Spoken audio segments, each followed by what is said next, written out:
Welcome to CrimePod Castle's Twisted Love series. Oh, yeah. Today we're diving deep into a case that shook Ghaziabad in 2020. Okay. The murder of Riya Gautam. Picture a bustling city full of life. Right. And right in the midst of it, this horrific crime unfolds. Yeah. It's a stark reminder that even in the most ordinary settings, Oh, yeah. darkness can lurk. Absolutely. Darkness can be anywhere. To understand how this tragedy unfolded, Yeah. we need to get to know Riya better.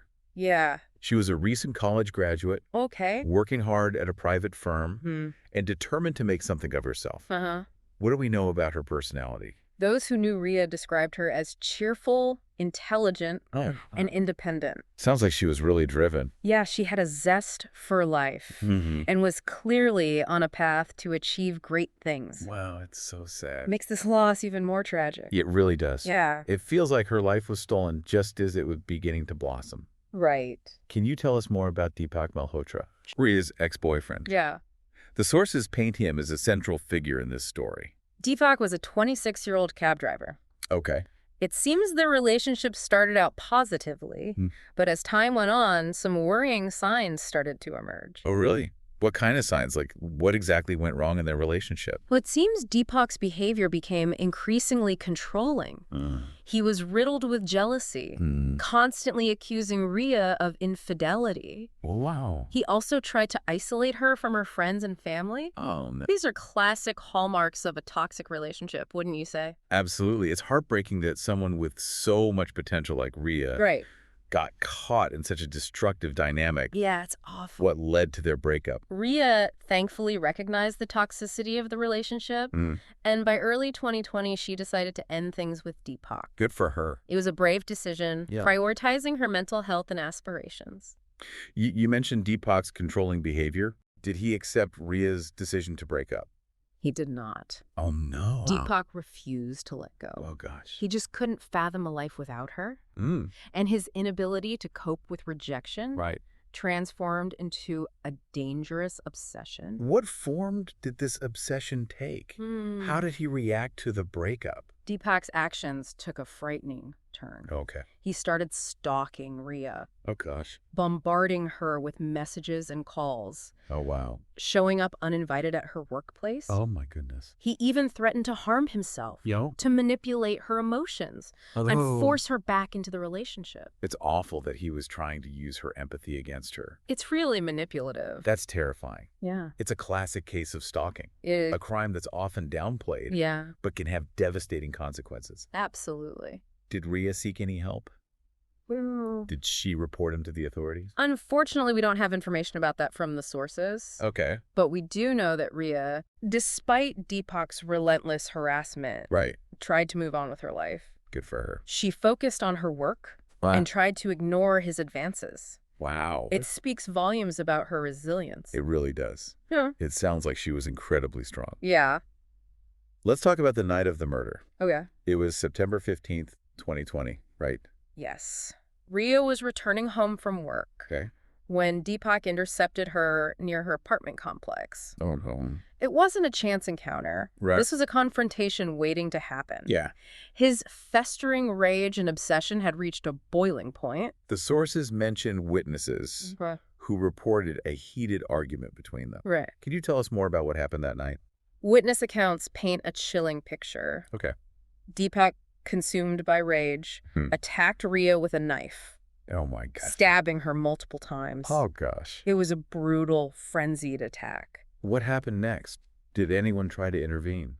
Passers-by, hearing the commotion, rushed to help, Okay. but it was too late. Oh, no. Riya succumbed to her injuries, Oh, my goodness. and Deepak fled the scene, Wow. leaving behind a community in shock Yeah. and a family utterly devastated. This is so difficult to hear. Yeah. Riya, despite her strength and determination, Right. tragically became another statistic Yes. in the grim reality of violence against women. It is truly heartbreaking. It is. And it underscores the urgency of addressing this deeply rooted societal problem. So after Deepak fled from the scene, what happened? Well, the Ghaziabad police launched a full-scale manhunt to bring Riya's killer to justice. Wow, so they had a city on edge. They did. A grieving family desperate for answers. Right. And a dangerous fugitive on the loose. Yeah, the pressure on the police must have been immense. It must have been. Yeah. What were the key elements of their investigation? What led them to Deepak? Several factors played a crucial role. There were eyewitnesses who provided detailed descriptions of the altercation and confirmed Deepak's identity. Then there was the digital evidence, the threatening messages he sent to Riya before the murder. So his own words betrayed him. Yeah, you could say that. Did these messages reveal his intent to harm Riya? Absolutely. Wow. The messages were filled with possessiveness, jealousy, and a simmering rage that ultimately exploded into violence. Yeah. It was a digital trail of obsession that would prove critical in securing his conviction. It's chilling to think that his digital footprint ultimately led to his capture. It really is. How and when did they finally apprehend him? 3 days after the murder, Deepak was arrested at a relative's house in a nearby town. Wow, so he couldn't outrun justice. When confronted with the evidence, he confessed to the crime. He did. Claiming he acted out of frustration and heartbreak.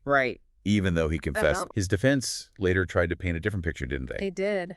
They tried to downplay his culpability, claiming the murder was impulsive, fueled by emotional distress. Yeah. What was the prosecution's stance on this? Well, the trial began in early 2021, yes, drawing widespread attention. It did. And fueling a national conversation about crimes of passion, domestic violence, and the safety of women. The prosecution meticulously built their case, emphasizing the premeditated nature of the attack. So they were pushing back against the defense's narrative. Exactly. Of a heartbroken man driven to a momentary lapse of judgment. They presented the witness testimonies, the forensic evidence, and Deepak's own confession to portray him as a man consumed by a dangerous obsession. That culminated in a brutal act of violence. They argued that his actions were not a result of grief, but a calculated act of revenge. This must have been a complex. It must have been. An emotionally charged trial with two contrasting narratives presented. That was the jury's verdict. The jury deliberated for several days. Oh, wow. Before delivering their verdict. Guilty of murder. Wow. That must have been a huge relief for Riya's family and friends. A small measure of justice for the horrific crime that took her away from them. And in late 2021, Deepak was sentenced to life in prison. Wow. The court, in its ruling, sent a strong message, emphasizing the need for stricter deterrence against gender-based violence. That's good to see that.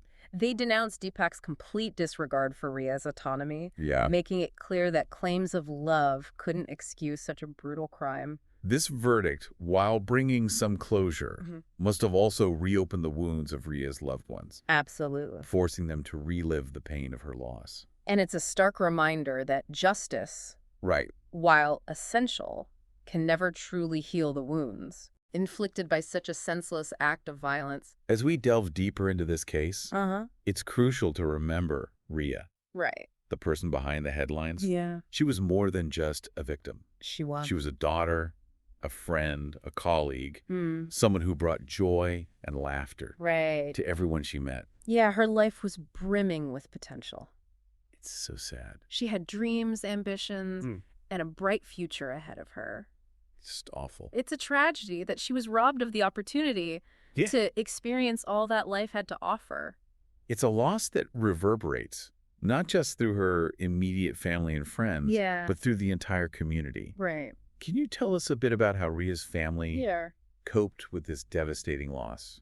Despite their unimaginable pain, Yeah. Riya's family has shown incredible strength and resilience. Oh, wow, that's great. They channeled their grief into action, Oh, wow. becoming powerful advocates for change. That's truly inspiring. Yeah. What specific actions have they taken?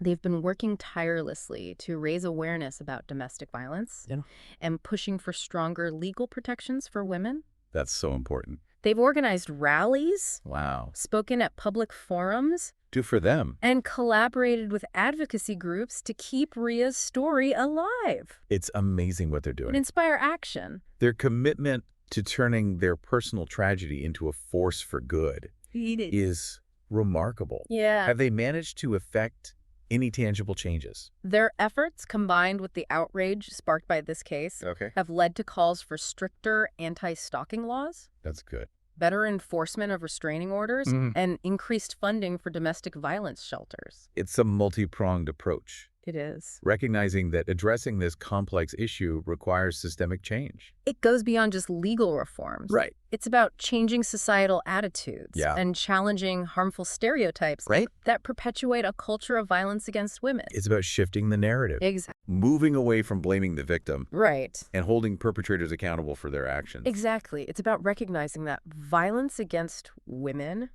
is not a private matter. Right. But a societal problem that requires collective action. I agree. We need to create a support system that empowers survivors to speak out, seek help, and rebuild their lives without fear. We also need to be more aware of the psychological impact of domestic violence. It's not just about physical harm. No, it's not. It's also about the emotional trauma, the fear, the sense of isolation, and the powerlessness that abusers inflict on their partners. You're right. Emotional abuse can be just as damaging as physical abuse, leaving deep scars that can take years to heal. It's true. Abusers often use tactics like gaslighting, which is a form of manipulation that makes the victim doubt their own sanity and perceptions. It's a very insidious form of control that can be incredibly difficult to break free from. It's no wonder that victims often feel trapped, shamed, and afraid to speak out. That's why it's crucial to have open conversations about domestic violence and create safe spaces where survivors feel comfortable sharing their stories and seeking help. I agree. We need to educate ourselves about the subtle signs of abuse, which can easily be missed or dismissed. And we need to be aware of the resources available to victims. Yes. Like hotlines, shelters, counseling services, and legal aid. Right. We all have a role to play. We do. In creating a culture where seeking help is seen as a sign of strength, not weakness. Absolutely. It's also about challenging societal norms that condone violence against women. Yeah, we need to question the glorification of possessiveness and jealousy in romantic relationships. Yeah. Healthy relationships are built on respect, equality, and freedom of choice. It's about respecting boundaries. Absolutely. And ensuring that saying no is not met with violence, but with understanding and respect. Riya's case is a powerful reminder. It is. That we need to do better. Yeah. Her legacy lives on in the countless lives touched by her story, in the activism it has inspired, and in the ongoing fight for a world free from violence against women. Her case is a testament to the power of one voice to spark a movement, and the strength of the human spirit to overcome adversity. What can each of us do to contribute to this movement, to ensure that tragedies like this don't happen again? We can start by educating ourselves and having open and honest conversations about domestic violence. We can challenge harmful stereotypes and support organizations that are working to make a difference. We can be allies to survivors, offering a listening ear, a shoulder to cry on, and a helping hand. We can speak out against injustice. Absolutely. And demand systemic change. What else? We can encourage healthy relationship models. And teach young people about consent, respect, and conflict resolution. Yeah, those are really important things. And we can hold perpetrators accountable for their actions. Ensuring that justice is served. You've given us a lot to think about. Yeah. Riya's story serves as a stark reminder. It does. That we all have a responsibility to create a world where love is not a weapon, but a force for good. Yes. A world where every individual can live a life free from fear and violence. As we wrap up our deep dive into Riya's case, I want to circle back to something we touched on earlier. The often misleading term, crime of passion. It's frequently used to describe cases like this, but I feel like it minimizes the true nature of the crime. You're absolutely right. It almost romanticizes the act, suggesting it was an impulsive outburst driven by uncontrollable love. But as we've seen in this case, the reality is much darker. It really is. It seems to deflect responsibility from the perpetrator. It does. It implies a temporary loss of control rather than a deliberate act of violence. Exactly. These crimes aren't about love. Right. They're about control and possession. The perpetrator in this instance, Deepak, believed he had the right to control Riya's life. Yeah. Her choices, her relationships. That's so messed up. And when she defied him by ending the relationship, his ego couldn't handle the rejection, leading him to take a life. His actions were premeditated. Yeah. He stalked her, harassed her, and threatened her. The digital evidence clearly shows a pattern of obsessive behavior. It does. Leading up to the murder. The narrative of a spontaneous act fueled by passion simply doesn't hold up when you examine the facts of this case. Exactly. It's crucial to shift the conversation away. It is. From romanticizing such toxic behaviors. Absolutely. We need to hold perpetrators accountable for their actions, regardless of their claims of heartbreak or emotional distress. A broken heart does not give anyone the right to take another person's life. No, it does not. Deepak made a conscious decision to end Riya's future. He did. And he must face the consequences of that choice. How do we as a society start to dismantle these harmful narratives? That's a good question. That excuse violence in the name of love. It starts with education. Okay.